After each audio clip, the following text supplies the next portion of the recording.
Good morning বন্ধুরা, সুপ্রভাত। আজকে সোমবার। আমি সকাল সকাল দেখুন রান্না বসিয়ে দিয়েছি। ডিম ভেজে নিচ্ছি, পটল নুন হলুদ মাখিয়ে রাখছি। তো পটলগুলো ভেজে নেওয়া হয়ে যাচ্ছে। এবার আমি একটু তেল দিয়ে ঝোলের পটলগুলো ভেজে নিচ্ছি। তো আপনারা সকালবেলা কি রান্না করলেন কমেন্টে অবশ্যই জানাবেন। আমি আজকের এই উচ্ছে ভাজা আর ডিমের ঝোল করব। তো উচ্ছেটা ভেজে নিচ্ছি বন্ধুরা।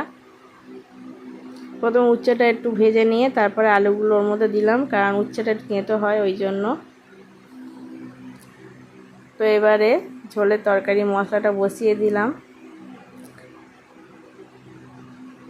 মশলাটা কষে আর আলু আর ডিম যেহেতু আমি সেদ্ধ করে নিয়েছিলাম আগেই, সেদ্ধ আলুগুলো দিয়ে দিলাম। ঝোলের আলু সেদ্ধ আলুগুলো দিয়ে আলুগুলো কষে নিলাম।